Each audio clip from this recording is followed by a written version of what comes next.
Delhi Sikh gurdwara management committee की नई कार्यकारिणी की घोषणा हुई है। हरमीत सिंह कालका अध्यक्ष बने हैं और जिस तरीके से कार्यकारिणी का जो पिछली कमेटी थी वही दोबारा से रिपीट हुई है। कालका जी, पहले तो बधाई आपको। बहुत बहुत धन्यवाद आपका। रोड मैप क्या रहने वाला है आने वाले दिनों का?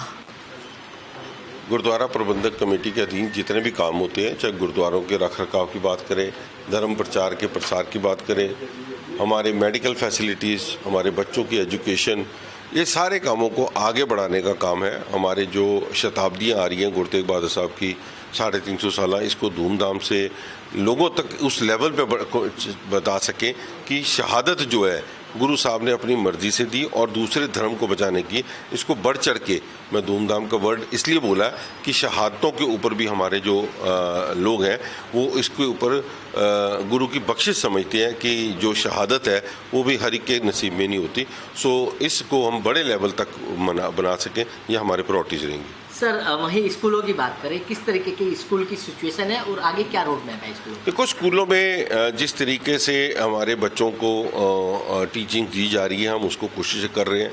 जो हमारा एक्सेस बैगेज था हमारे पास स्टाफ का, उसको कम पिछले कई समय से कर रहे हैं और आज धीरे धीरे स्टाफ हमारा जो है वो कम होता जा रहा है, जिसकी वजह से हमें आने वाला सिस्टम जो है ठीक तरीके से चला सके और ऐसे ही जो स्टाफ को बनता उनका बकाया हक है उसको दे सके। हमने कोर्टों में इसका शेड्यूल्स भी दिए और हमें पूरी उम्मीद है कि स्टाफ जिस तरीके से हमारे साथ कोऑपरेट कर रहा है, पिछले 3 सालों से एक बारी भी स्कूलों के अंदर कोई ऐसी स्ट्राइक नहीं हुई है और आने वाले समय में उनको पता है कि यही कमेटियां हैं जो हमें बनता हक देती है, वरना लोग तो यहाँ पर टीचरों को गालियाँ तक निकालते रहे हैं जो पुराने प्रबंधक रहे हैं। सो मुझे लगता है कि बहुत जल्दी ये भी सॉर्ट आउट हो जाए। वहीं विरोध कहीं ना कहीं विपक्ष ने कहा है कि सरकारें जो है कहीं ना कहीं दिल्ली कमेटी के अंदर इंटरफेयर कर रही हैं। अरे इनकी बातें छोड़ो, ये तो हर बात के ऊपर पॉलिटिक्स करते हैं। मेरे को ये बता दें कि जो सरकार ने इलेक्शन कराई है, जिसके पहले आज से 2 हफ्ते पहले सरना साहब मनजीत सिंह जी के शोर में चाहते थे कि सरकारें इलेक्शन नहीं होने दे रही।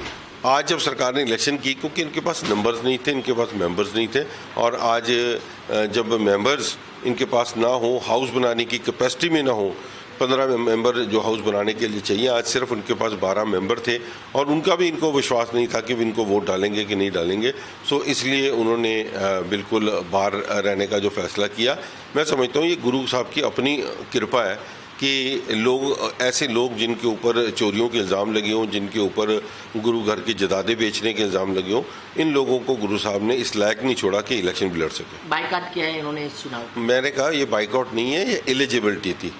ये इस लायक नहीं थे कि इनके पास हाउस बनाने के लिए पूरे बंदे हो, तो इसका नाम कुछ भी दे सकते हैं, मगर इसका नाम असली में है कि ये जो रिपोर्ट कार्ड बनती है उसके नीचे लिखा जाता है बड़े बड़े अक्षरों में FAIL, फेल, तो इनका फेलियर है। माना जाए कि अध्यक्ष और महासचिव समन्वय बनाकर आगे दिल्ली का काम करेंगे। देखो, 5 के 5 ऑफिस बेरर और 10 एग्जीक्यूटिव के मेंबर अनअपोज जीत के आए हैं। अनअपोज तभी टीम जीतती है जब एक दूसरे के साथ तालमेल हो और ये तालमेल पिछले समय से अच्छा रहा है, आगे भी भगवान करेगा अच्छा रहेगा।